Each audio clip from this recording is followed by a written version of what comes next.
You're listening to the Superman Super Show, episode 19, Superman and the Numbers Racket.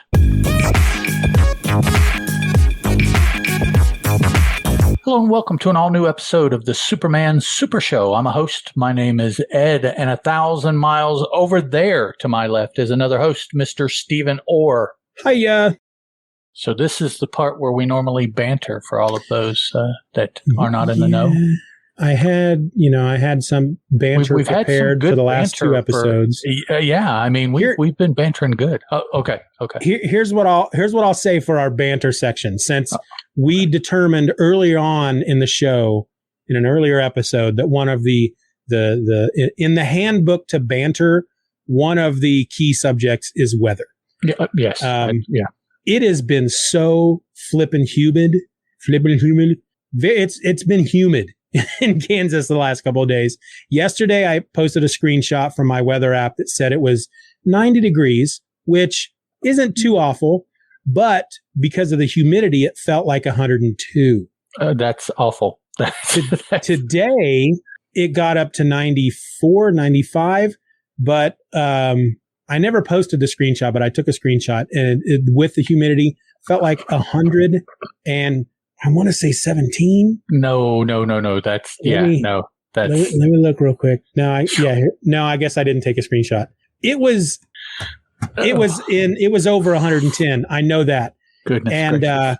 You step outside even for a moment, and it's just sweat city. And all we have is this.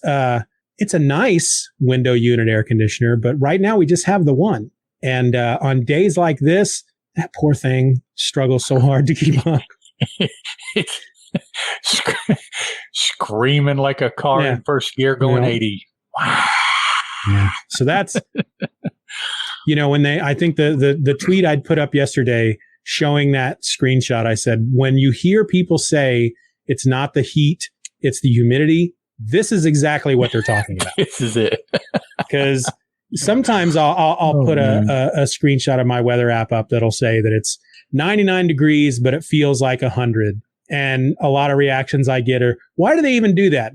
Just put whatever it feels like, that's the temperature. And it's like, normally I would agree, but when it's like a 10, 15 degree difference because of the humidity. You need the lower number just for peace of mind. Right. Right. But then you want the higher number so you can show people how much you're suffering. Right. That's like in the winter, wind chill. No, yep. I'm not outside in the wind, but it is still this other number in this house. Yep. So it's so you need that other number. Yeah. All right. Banner concluded. Chung chung. I need to get that Law and Order sound. Just start putting it in there. Put it. Chung, have chung. it ready for that. Yeah. Do, do, do, do, do. All right, today we're looking at Superman and the Numbers Racket in Action Comics number 16. This was written for us by Jerry Siegel, penciled by Joe Shuster, and inked by Paul Cassidy. Action Comics number 16 is published by DC Comics and has a cover date of September 1939 with an approximate sale date of August 1, 1939, according to That's today. Amazing World of Comics. Yes, it is. Hey, that's today as we're recording this. There we go. That's pretty neat. First, we got Shark Week done, and now we got a thing of the dates there, whatever word would work there. All right. In this issue here is what happened. Superman rescues a man from committing suicide, and the guy turns out to be a thief whose straight life has been completely ruined by his gambling. This motivates crusading journalist Clark Kent the next day to visit the police commissioner and urge him to act forcefully against the Numbers Racketeers and other gambling gangs that are preying on the city. But the commissioner just blows him off. Superman then goes to work, demolishing one illicit casino after another, hospitalizing many low-level thugs, and directly threatening death to several gang bosses. One boss calls him some help from his ally, the police commissioner, and Superman convincingly threatens both of them with death. They flee the city. Superman then convenes a meeting of all the gambling racketeers and compels each of them to draw a card. He announces that he will kill the holder of the Ace of Spades card unless he immediately leaves Metropolis. Now, that is he, the holder of the card, not he, Superman. Right. Never to return. Superman has, of course, dealt every single one of them an Ace of Spades, and they all leave town very quickly. Oh, the irony. This had some of the most vicious Superman we have had yet. He was... The scene that sticks in my mind is the threatening of the punch the dude. And so he punches a hole in the wall on one side of his head, then punches a hole in the wall on the other side of his head and says, okay, now the next one is going right through your head. Right. He threatens death, I think, more in this issue than maybe he's done before in all the other issues combined. He's just telling everybody he's going to kill him. What is Siegel's deal with gambling? I mean, he had it bad. This was a biggie when he sat down to write this, because he wrote this one hard. One thing that I for some reason only just remembered about Siegel, I'm pretty sure it was Jerry Siegel. His father was taken from him during a crime. He almost has half of a Batman's origin story. So I'm sure that has an effect on him. I think I brought up on a previous episode a book that Brad Meltzer had written that had to do with it's a fiction book, but it has to do, it's almost like a National Treasure or a Da Vinci Code, but with comics, and more specifically Superman. It's freaking interesting. He takes a lot of true actual facts and then weaves it into a thrilling adventure. But I think one of the points that he makes in that book is Jerry Siegel, as a teenager, maybe had his father gunned down and taken away from him. And so he creates a superhero who is impervious to bullets. Okay. That can't be a coincidence, Doug, Superman the Thug. No doubt, man. How many times in a movie or TV show have we seen somebody rise to power by just being more thuggish than whoever they're replacing, right? Yeah. I mean, the one mob is taken over by another mob, or the Haitians come in and it's just like, well, at this point, if he chose to, thank you, Ma and Pa Kent, Superman he would rule. Yeah. And he has proven that he is like, it would only take just this much for him to just say, look, nobody is doing it right, but I can. So I'm just going to do it right. It's like one of those movies where you have the antagonist and the protagonist. They're all mobsters or involved in crime in some fashion, but the ones you root for, they justify it by they have a certain code. They don't sell drugs. Right. They don't hurt kids. It's like you're still breaking the law, but since you're using your criminal know-how to take down the types of criminals who do sell drugs, who do hurt children, who do, the bad crime. Like, we do the good crime, we don't do the bad crime. And that's we don't do that dope. We don't do girls. We don't do it's like no, what you do is justification, though. That's, right. That's what you do. That's that's what we got here. And I was going to say, we're back to another typical Action Comics Superman story. He finds something in society that he feels is wrong, and then tears it all down. Just literally destroys it. Let's excuse me. Let's take a look at panel number 6 here, shall we, Steven? Okay. The first gentleman that he encounters is attempting to commit suicide. He has a rope. He's anchored the rope to a tree limb upon which he is standing. He has set the other end of the rope, a noose, around his neck. And in order to hang himself, he has fallen off the limb forward. Now, if he survives the intense attack on the yam bag, he's going to be feeling quite a bit of pain by the time that the neck snaps. Can I tell you? Because dude is going to be hurting because of the way he chose to do this. Yeah. That's the very first thing that caught me when I saw that panel. I'm like, how his neck? Oh, wow. Eventually, Yeah, eventually it'll tighten around his neck, but the yam bag I think is going to suffer there first. Yeah, and it's almost like, oh, this better work. Perhaps 4 months. Yeah, that's which is funny because that really has nothing to do with what they were trying to portray. Right. I'm kind of being nitpicky, but it jumped out at me the way he was falling. I'm like, it'll work eventually. But they do use the moment to observe that Superman runs faster than light. Yes. I think they mentioned that either elsewhere in this story or in one of the previous stories. It would have to be this story because I don't remember him being able to move faster than the speed of light. It is in this story. It's when he goes to one of the crime boss's house and the guy keeps trying to run out one of the doors. And he gets there first. Yeah. Yeah. Which that's an awesome scene. I can see that in my head. Yeah. That is a perfect movie scene. Somebody trying to get away and he runs and blocks one door, runs and blocks another door. Yeah. They even have the panel where you see the guy running and there's wavy lines next to him that's supposed to represent like the disturbance of the air as Superman runs by him so fast. Yeah, that was kind of neat. Yep. Let's see here. Yeah, I mean, there's not necessarily anything new that we've seen as far as how Superman acts. Now, again, he is quite a bit more violent in his threats. Yes. In this issue, this strip than he has probably in any other that we've seen so far. Yeah. I mean, he's threatening to kill people. There are, I don't have a particular panel, but those words come out of his mouth. Yeah. Oh yeah. More than once. That he will kill them if they don't, or if they come back, or if they, so it's like, it's coercion of the highest order. Yeah. So and even before, when he has, like in the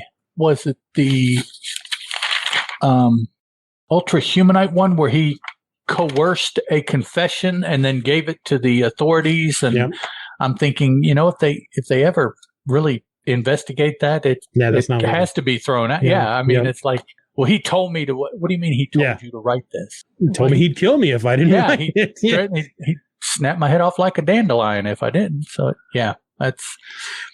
The only thing I would say about this story that I think takes it to a level a little bit above something like Superman versus the reckless drivers, is that in the reckless drivers story, he's just randomly going around and destroying, first a car lot, then a car factory. And it's almost like he's just randomly choosing spots. Right. Whereas in this one, he goes to the gambling establishment first, which was really funny because the other gamblers were really upset with him until he shows them that all the games are fixed. And then they help him to destroy it. But he starts there and then he moves up a level. So he goes from there to, he gets the name of a guy who runs the gambling establishments or whatever. So he goes to him next.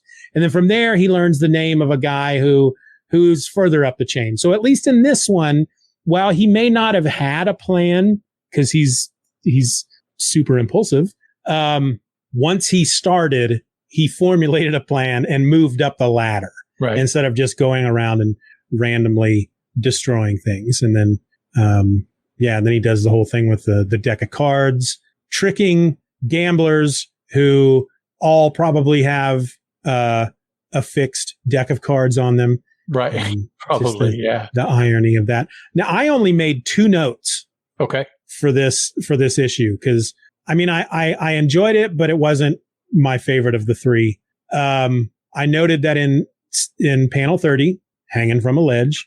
Nope. Okay. So there's a hanging from the ledge. Yep. Sure enough, he is looking in the window. Okay. And then let me get to it. Panel. All right, everybody. Shh. Be quiet. There's panelologists at work. Yes. See what I did there? Yeah. There okay. Panel 82. The note I wrote is just happy cops. Because as he's destroying the gambling establishments throughout town, one of the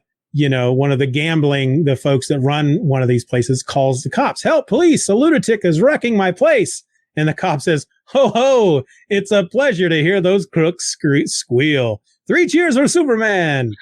Which is ironic because in the very next panel, someone of the same ilk makes a call and says, you promised all of us protection. Yep. You've got to keep your word. I'll expect you here in a few minutes. So it's like, so apparently this one was connected, but this one was not. Yeah. And come to find out, the phone call essentially went to the same place, just different people. Yeah, just a different office. Yeah. This, I mean, I wasn't, there were a couple of fun moments in it, but I wasn't as impressed I was with the previous issue, the Superman on the High Seas. This one, it's like we go 2 episodes back with Superman and the whole, Superman meets Ultrahumanite. With the exception of the Ultrahumanite coming back, typical, so far, very typical Action comic story. We go from there to this really awesome Superman fighting sharks and throwing submarines type and finding buried treasure and dressing up as a dead sailor to make people think he's a ghost. That was awesome. And then we go back to, Superman doesn't like gambling because this guy tried to commit suicide. Superman on a crusade to clean up whatever it happens to be. And didn't he, let's see, did he threaten that guy? Yes. The guy, I'm assuming it's the same guy that tried to hang himself. He goes to check in on him, and the guy is telling his wife he's done with gambling. He's not going to do it anymore. Yeah. Superman follows him to a barber shop where the guy places a bet. And he threatens him. He goes, quick, hand over your watch. The guy says, a hold up, eh? Which is the second time that is said in this issue. A hold up, eh? That's said earlier. And so he takes his watch and crushes it in his hand. And he tells him, see how easily I crush your watch in my palm? If you don't quit gambling, I'll look you up and give your neck the same treatment. Dang. Yeah. And then he goes from there into the barbershop, and that's where he does what you were talking about, where he puts his fist through the wall. On one side and then the other side. And still playing hard to scare. If you don't talk this time, I'll let drive straight at your face. So he's just threatening to kill people all over the place in this this issue. Yep. It's too bad. I can't. That was skinny. Yeah. He doesn't bark though, so that's true. You can't. Unfortunately, you won't be able to cut that out because that's okay. I don't know. He just when he goes on these crusades, he seems to. I don't know. It certainly is not the Boy Scout. Mm-mm. I mean, he's doing for the right reason. I don't question that at all. But because of that, anything he does is fair game. He can do anything because he's doing it. The road to hell is paved with good intentions. Not anything goes. We truly haven't seen him outright kill anyone. True. Now, we have seen him hit people. We have seen him throw them probably very far. And he killed those sharks in the last issue, but by breaking their jaws. Right. They pried their jaws apart like you would do a T-Rex if you were King Kong. That's right. But that, and I mean, I certainly would understand you under any circumstances, you cannot show Superman killing someone. Right. But if in Superman's action or Superman's inaction, if someone were to expire, then I feel like that, they're bad guys and they would have come to an end with or without I'm sure there's all these in the mind of the writer, these justifications, Now you take Superman and you have somebody writing him in the late 60s, early 70s, not for DC, and he's just ripping these people apart. That's what the superhero comic books at times were like then. Finally somebody was given the freedom to just display what it would be like. And that's, and that goes all the way on down to today. I mean, you have a television show where they pretty much, that's the theme of the show called The Boys. I mean, that's, so. Yeah, that's like, and like Irredeemable. That's kind of the whole concept there. What if Superman used, the whole concept. What if he went bad? Yep. Noticed here at the very end an ad for the World's Fair comic, but it doesn't say if this is the first or the second. The No. first we've already had, and the second is coming up at the end of 39 or on into 1940. I'm not sure when that one comes out, but one of them is out, and so we don't know which this is. In the previous, which was Action Comics 15, there was an ad for Superman 1. Yep. Which and it was gave the date. 3 months. 3 months after Superman 1 should have come out. So yeah, and in that ad it says on sale May 18th. Yeah. So just and that pretty much is the extent to any ads that they show in this collection, because they're a panel that finishes the page. Otherwise, I'm sure they wouldn't even show these ads. So they leave one panel at the end of every strip, and they put an ad there for something. Let's see.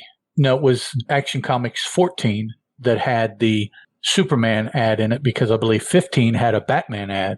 Batman and who was the other one? Was it Our Man? No. Who was that? Here, let me look up.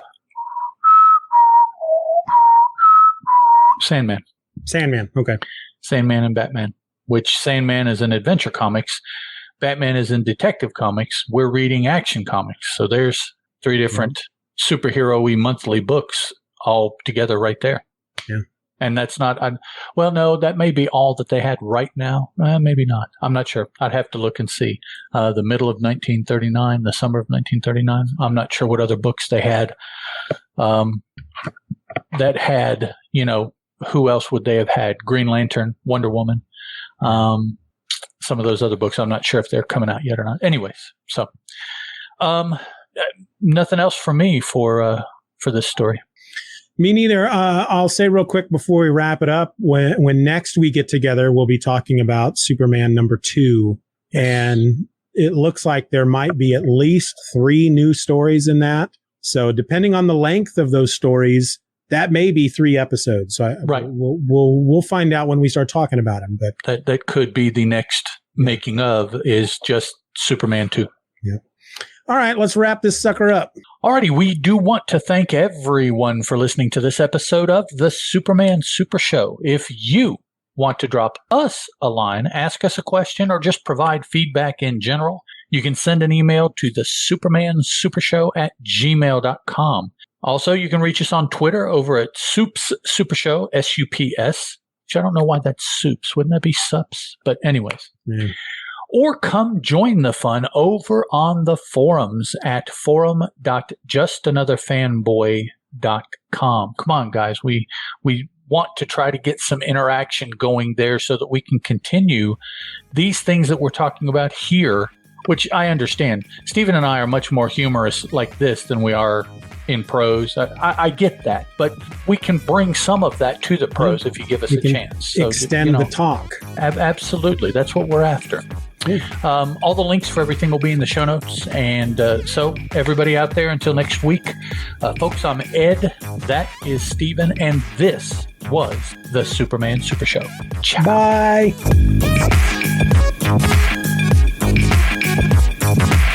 Superman is a copyrighted feature appearing in Action Comics magazine. I have to admit that sitting here for almost 2 hours, my posterior is starting to hurt. So lightweight. Get it? I think it's more because I'm a heavyweight. Because you're not a lightweight. That's right. Okay. So, Doug, if you're still there, Chris, if you're still there, Terry, if you're still there, we will catch you on the flip. The flippity flop. 88% of the work week is spent communicating, typing, talking, and going back and forth on topics until everyone is on the same page. It's time for a change. It's time for Grammarly. Grammarly's AI ensures your team gets the point across the first time, eliminating misunderstandings and streamlining collaboration. It goes beyond basic grammar to help tailor writing to specific audiences, whether that means adding an executive summary, fine-tuning tone, or cutting out jargon in just one click. 4 out of 5 professionals say Grammarly's AI boosts buy-in and moves work forward. It integrates seamlessly with over 500,000 apps and websites, is implemented in days, and is IT approved. Join over 70,000 teams and 30 million people who trust Grammarly to elevate their communication. Visit Grammarly.com/enterprise to learn more. Grammarly. Enterprise-ready AI.